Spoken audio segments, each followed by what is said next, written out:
Naulila sa ama si Joven at ang kanyang mga kapatid nang pumanaw sa sakit na cancer ang amang OFW sa Saudi.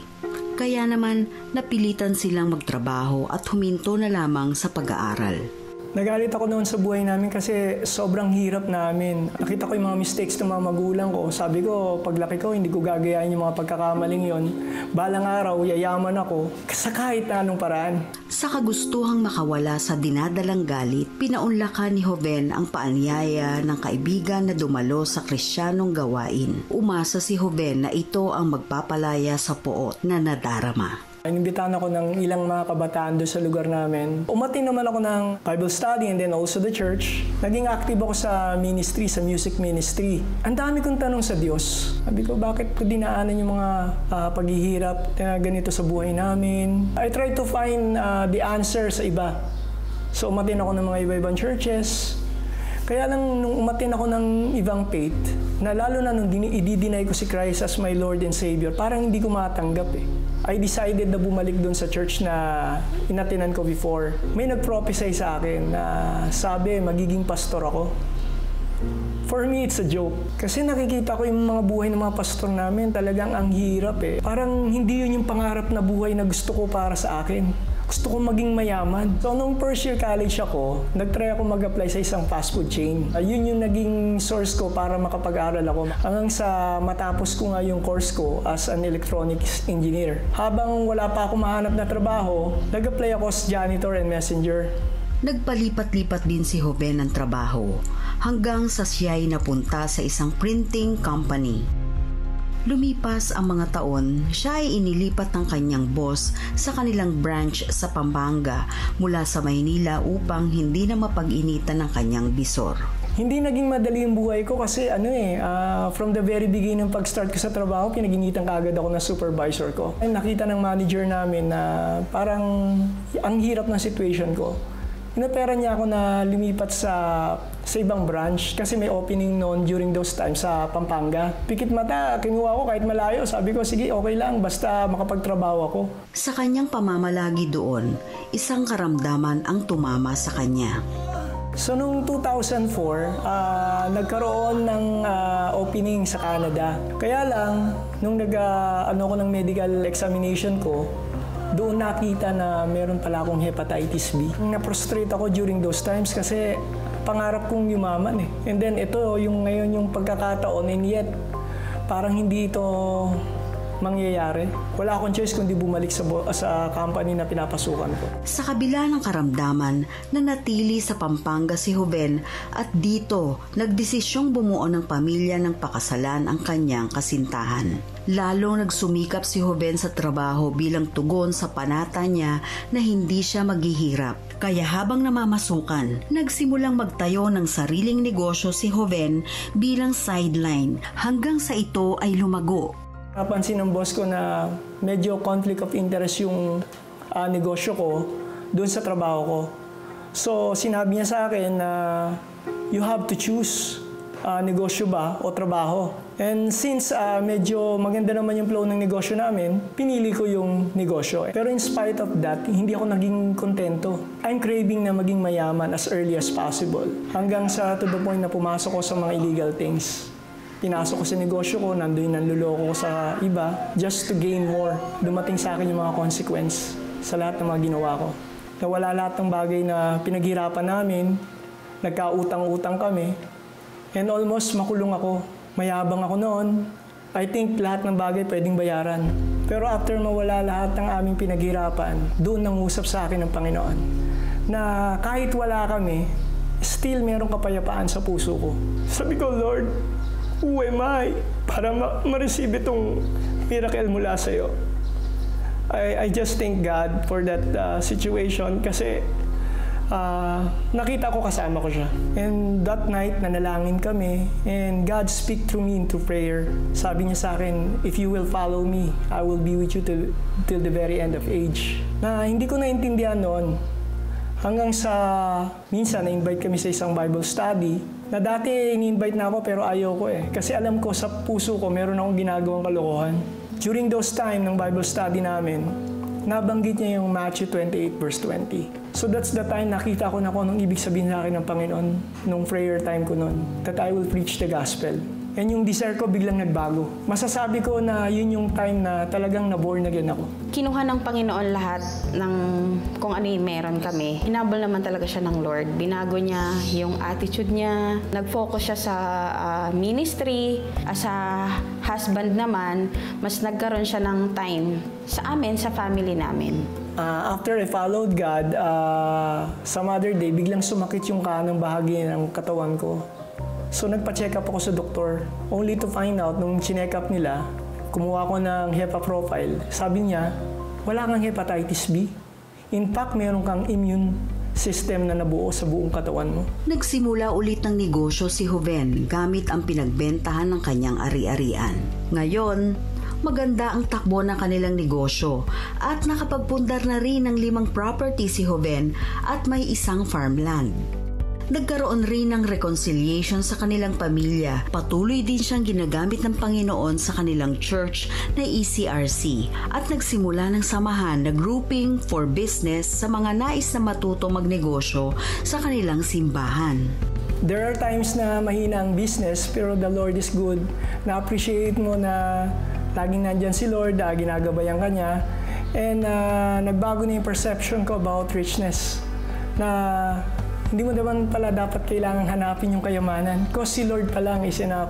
Siya ang kayamanan ng ating buhay.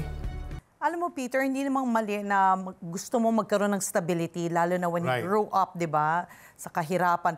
But, when you pursue money, there's a verse in the Bible that says, "For the love of money is the root of all kinds of evil." And pag yun ang nagiging gabay mo sa buhay mo, yung you want to get more, and you're willing to sacrifice, your love for God, you're willing to sacrifice your values. Everything else, yeah. Yes, then yun ang nagiging problema niya. Kaya he almost got, Right, yun ang magiging small jailed. G-O-D mo. Yes. Alam mo kasi minsan ang bigat ng pagsubok ay parang alon na paulit-ulit tayong tinatamaan.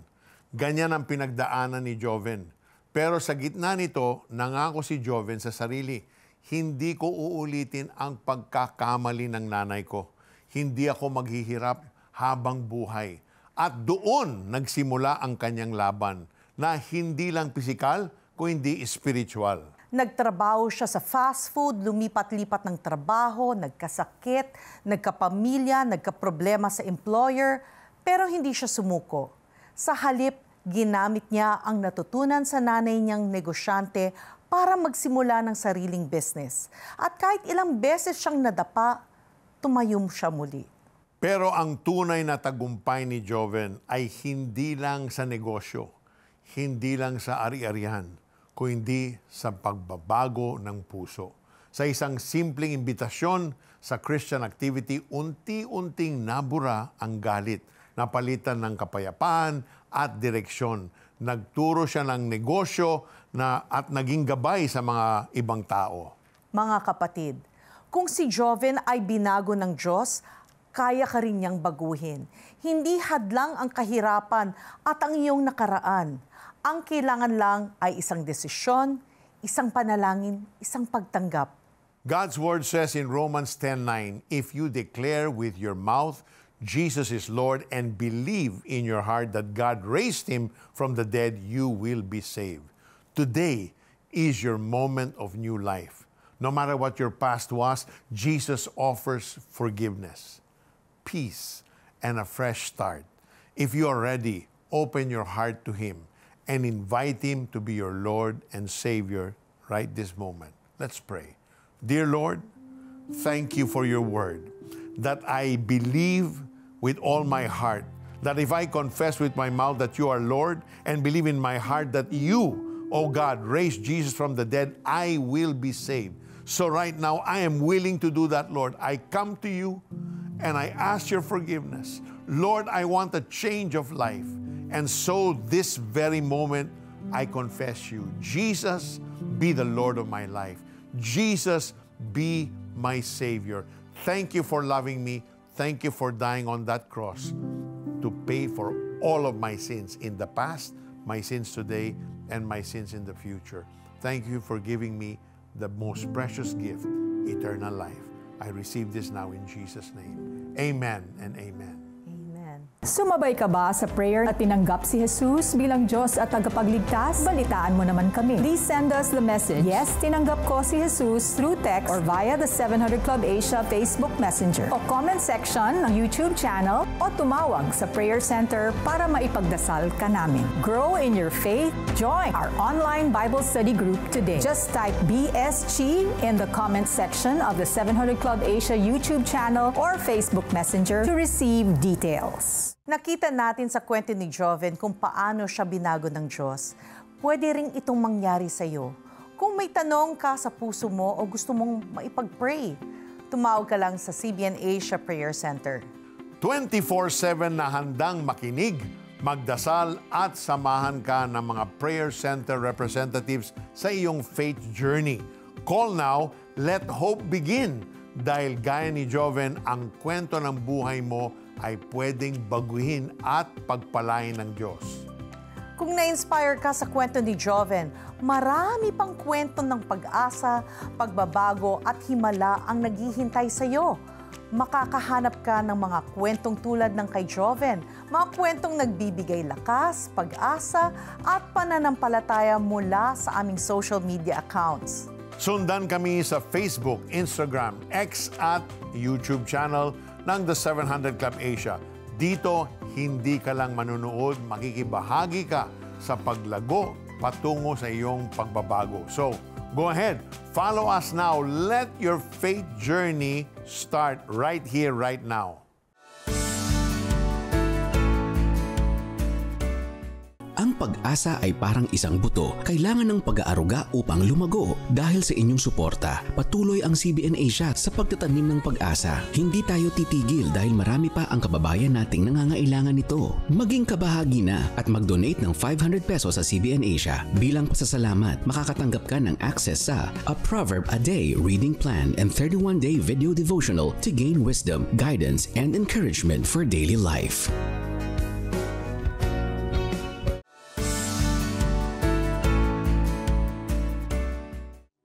Ang sagradong lugar sambahan, ang lugar kung saan naranasan ni Richard ang pang-aabuso sa musmus niyang edad. Edad kong 11 years old eh. Tutulong ka sa kanya na magbilang ng mga barya kasi may mga offering ng mga nagsisimba. Kami nagbibilang ng mga barya. Huhubarang ka, tapos hahalikan ka hanggang sa hawakan yung mga masaselang bahagi ng katawan mo. Walang nakaalam sa mga nangyari kay Richard hanggang sa matakasan niya ang pang-aabuso. Ikinubli niya ito, ngunit ang epekto ng pagkamulat niya sa sex ay ang dahilan ng maaga niyang pag-aasawa. Nag-asawa ko at the age of 19. Yung girlfriend ko na yon, nakasama ko sa choir. Siya yung niligawan ko hanggang sa nabuntis ko nga. Hindi nagtagal ang relasyon niya sa unang kinasama kahit pa meron silang supling. Nakadalawang anak po ako sa kanya, magkasunod po yun. Kasi wala akong trabaho noon. Barkada, inom, away, gulo, lahat. Parang nahirapan na siya sa ganong sitwasyon. Iniwan ako. Hiniwalay niya ako. Matapos nito, muling nagkaroon ng karelasyon si Richard. Pero imbis na matuto sa pagkakamali, nagkaroon din ako sa kanya ng dalawang anak. It so happened, na-involved naman ako sa drugs. Umabot sa sukdulan ang kalagayan ni Richard. Muli siyang iniwan ng kinakasama. Nag-abroad siya. Umalis siya, iniwan niya ako hanggang sa sinama rin niya yung dalawang anak niya doon sa mga magulang niya. Lango sa ipinagbabawal na gamot, natagpuan niya ang sariling naglalakad ng walang pupuntahan. Isang awit ang kanyang narinig. Yung mga awitin na yun, kapatid, ano sa akin eh, para kung yung kasigahan ko ba, biglang kumbaga sa matigas na kahoy lumambot, matigas na bakal lumambot dahil naantig yung aking puso sa awitin na mabuti pala ang Panginoon. May mga kabutihan pa pala na akong mararanasan sa piling ng Panginoon. Nakilala at ginabayan ng isang pastor si Richard sa daan patungong pagbabago. 3 taon yung pagtsatsaga ni pastor sa akin. Ang ginagawa ko lang, simba, uwi. Sinabihan din si Richard na panoorin ang The 700 Club Asia upang mas lalong makilala ang Diyos. Pero isang beses sabi ni Peter Kairos, God has a plan for each of our lives. Like Manny said kanina, those plans are not ordinary. In fact, His plans are extraordinary. He takes our lives as messed up as we are and He turns it into something beautiful. But the condition is, we need to know Him in an intimate way. He needs to work in and through our lives. Sabi ko parang ako yata yun, sabi ko. Yun, nakinig ako sa testimony ng 700 Club hanggang sa mga Word of God. Tuloy-tuloy ko na.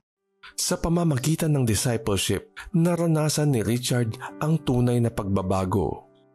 Yung gusto mong bumait pero hindi mo magawa, natututunan mo siyang yung i-apply sa buhay mo na talagang kumilos ng may kabanalan, na may katuwiran. There is something talagang ang pagkilos ng Panginoon matindi. Damang-dama mo siya yung presensya ng Panginoon. Unti-unting inayos ng Diyos ang buhay ni Richard at kasunod nito ang pagkakaroon niya ng isang maayos na pamilya. Kasama na rin ang pagpapatawad ni Richard sa taong nakapanakit sa kanya. Yung pare na nang molesta sa akin na patawad ko naman siya, talagang niyakap ko na yung pag-ibig ni Kristo. Doon ko na talaga natutunan yung kabanalan, yung katuwiran ng Panginoon. Ang ibang bahagi ng magulong nakalipas ni Richard ay patuloy pa ring inaayos ng Diyos. Samantala, sa pamamagitan ng paglilingkod, na ipapakita ni Richard ang pasasalamat niya sa Diyos na nagsalba sa kanyang buhay. Napakabuti ng Panginoon Diyos. Salamat sa Kanya. Hinango niya ako sa karumihan kong ito hanggang sa yung nakalipas at madilim pong panahon, hinango ako ng Diyos. You know, Camila, yung ginawa ni Richard when he chose to forgive, no? Yan ang naging daan para sa kanyang healing. Yes. At yung imprisonment ng unforgiveness was broken in his life. That's so true. And maybe, you're watching right now and like Richard, maybe you went through so much pain, somebody has hurt you so deeply, and you've been carrying that bitterness all your life. Yan talaga ang makakahadlang sa healing mo. So if right now, you have decided, Lord, I'm going to obey you. I'm going to forgive the person who hurt me. This forgiveness doesn't mean like you're setting that person free from accountability. Revenge is mine, says the Lord. I will repay. It's up to the Lord to take revenge on our part, but it's not for us to keep bitterness in our heart. So if right now you want to release that unforgiveness, let us pray that right now, and the Lord will heal you. Panginoong Jesus, there are so many people who are watching right now, have been carrying unforgiveness in their heart for so many years for the pain that has been inflicted upon them. Lord God, you have commanded us to forgive, not just once, but 70 times 7, because you know, Lord God, that you want us to be free from the bitterness that will cripple us, Lord God. So, Panginoong Jesus, in the name of Jesus, I know these people cannot forgive in their own strength, but through your supernatural strength, Lord God, and in obedience to you, Lord, would you help the people who are watching right now to forgive, release their unforgiveness to you right now in the name of Jesus. Lord God, thank you. Right now, you are just pouring that healing grace upon these people. There are people who have experienced broken relationship from their parents, Lord God. Would you allow these people, Lord, to humble themselves, ask for forgiveness from their parents, Lord God, for their own part, Lord God, for their unforgiveness. Never mind if their parents even ask for their forgiveness, let them forgive their parents, Lord God. There are people who are watching right now with different cancers in their body. Somebody with breast cancer, the Lord, He's just releasing His for His healing power upon you, Lord God. And He is healing your chest right now in the name of Jesus. There's also somebody with leukemia. The Lord, He is healing your body completely. You will be cancer-free. The doctor will just confirm this. Thank you, Lord God. In Jesus' name. Somebody with a severe eye infection on your right eye, the Lord is healing you from that infection. Someone with a lump on the right side of your throat, the Lord is removing supernaturally that lump. The Lord is also touching someone who is very hypertensive, and sometimes you have moments of weakness. Now, all of a sudden, you don't want to go out because you feel so weak. The Lord is removing that from your body and supernaturally bringing His strength inside of you. Receive that healing, receive that victory, kapatid, in the name of Jesus. Amen and amen. Thank you, Lord. Naramdaman ko na tuloy-tuloy ang pag-recover ko. Doon ko naranasan yung kapangyarihan ng Diyos. Wala kaming pera pero naitayo namin yung farm na ito. Nag-restore sa akin, finances, trabaho, lahat po yan galing sa Panginoon. Tulad ba nila ay sinagot din ng Panginoong Jesus ang iyong panalangin? We want to hear it from you. Please text answered prayer and share your story with us. Send it to 0917-126-1442.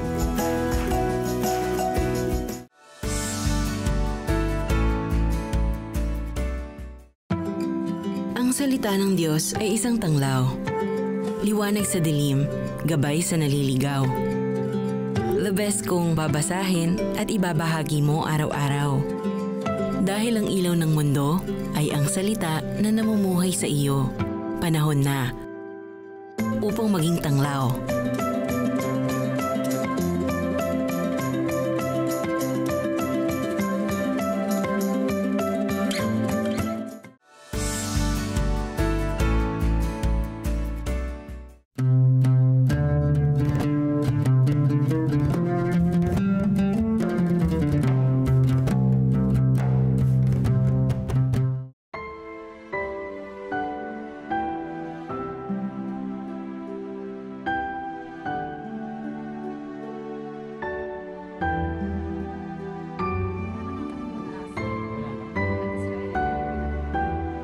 Sabi ko kay Lord na, Lord, sana makalakas ako dito ng buhay, na sana makita ko pa mga pamilya ko, mga kapatid ko. Hindi lang ako ang pinagdadasal ko. Wala na akong dahil fire na talaga yung bahay. Hindi na ako makakalabas. So yung bintana lang ang chance ko para mabuhay, kumbaga. Pero pag talon ko ng bintana, kamasangan ko. Gusto na lang akong barilin. Pagtalon ko, tapos hinawakan, to. Sabi ko, oh no, I'm Filipino. And then sabi nung isa, go States na lang. Dinala ako dun sa sakyan. Hundreds of amas. Dinala ako sa city, inilibot ako sa city. Barilan dito, barilan dyan. Hindi ko alam kung saan tatama yung ano. Pero ang nakikita ko sa taas sila, bumabaril na natutuwa sila na may nakuha sila. Nagse-celebrate? Nagse-celebrate sila. May nakuha. Tapos yung dead body on my back, sa sakyan. Yan ang dumating na kami sa punto na paglalagyan nila. Hinihahagis lang nila sa Tapos nung dinala ko sa bahay ng pinakamataas nila, dinala ko sa bahay ng pinakamataas nila. Tinatanong ko siya, sabi ko, bakit pati ako? Sabi ko, ang dugo ko Pilipina. Sabi niya sa akin, ano daw, kumbaga wala na talaga silang walang Pilipino-Pilipino. Walang Pilipino, walang Thailander o ano. Basta kinuha nila, bata, matanda, kinuha nila. Parang ang ano ko sa kanila parang mga galit na hayop na. Hindi kasi wala silang kasi mabangis na hayop. Wala nang pakiusapan, parang gano'n. Parang wala na talagang pakiusapan. Hindi kami sa tan. Iba-iba yung 23 days kami doon na walang ligo. Marami pa kayo makakasama. Same dress, same underwear. Ano iniisip niyo doon? Na hindi na kami makakabalik. Kasi yung nadestinuhan namin talagang nasa dangerous zone. So naririnig niyo po yung mga bomba? Tumataas yung saig ng bahay. Yung rockets nila dumadaan sa bubong, sa ano nila. Parang nga kaming mga aso. Wala lang, ganun? Ilalagay sa sahig yung pagkain. 3 kaming kakain in a small plate. Anong pagkain po nilalagay niyo? Tita. Minsan, biskwit binibigay sa amin sa tanghali hanggang kinabukasan na yun. Yung 23 days po, nung day 29 October, nilipat kami ng hospital. Nakalak kami sa kwarto. Kakato kayo ng 3, tapos bubuksan nila ang pinto, sasamahan kayo sa sirutin. Pag nakatapos kayo, kakato kayo ng 3 para samahan ulit kayo sa balik sa kwarto. Kailangan walang makakakita sa inyo.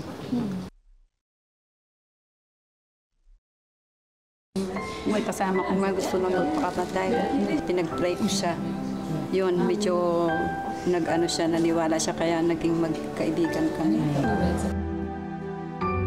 Sa kanya, kailangan niya paglaban, hindi maghihina. Katagpuin mo siya pag sumasandali. Hindi yan naiintindihan. Salamat po sa lahat ng nagdasal. Salamat po sa lahat ng mga nag-antay. Salamat sa lahat. For 23 days, Noralyn lived in fear, surrounded by violence, barely fed, and constantly reminded of her own vulnerability. But in the darkest moments, she did something powerful. She cried out to God, and God heard her. Upon her release, Operation Blessing Philippines was there. They didn't just offer physical help, they offered healing. A psychosocial specialist prayed with Noralyn, listened to her story, and reminded her that she is not forgotten, that she went through pain, but that pain matters to God, that her faith is stronger than ever. That is what compassion looks like. This is what hope feels like, but we can't do it alone. If you believe in the power of healing, in the strength of faith, and in the beauty of second chances, support Operation Blessing Philippines. Your donation to CBN Asia helps Operation Blessing reach more people like Noralyn, people who are hurting, people who are waiting for someone to show up and say, you are loved, you are seen, and you are not alone. Just scan the QR code on your screen to send your donation. Pwede mo ring bisitahin ang cbnasia.com/give para sa iba pang detalye ng pagpapadala ng iyong donasyon. Together, let's be the hands and feet of Jesus. Kung pakiramdam mo ay wala ng pag-asa, tandaan mo ito. God specializes in turning ashes into beauty. Psalm 147 verse 3 says, He heals the brokenhearted and binds up their wounds. Hanggang sa muli, kapatid, join us again tomorrow for more stories of faith, hope, and healing. God loves you. God bless you. Bye-bye. Babaeng inalipin ng sariling kadugo, may pag-asa pa bang makalaya? Bansang pinagtutulungang buwagin ng karatig bansa. Kanino makakahanap ng kakampi? Alamin kung paano mararanasan ang tunay na hustisya. Ngayong Biyernes, alas 12 ng gabi, dito lang sa The 700 Club Asia sa GMA.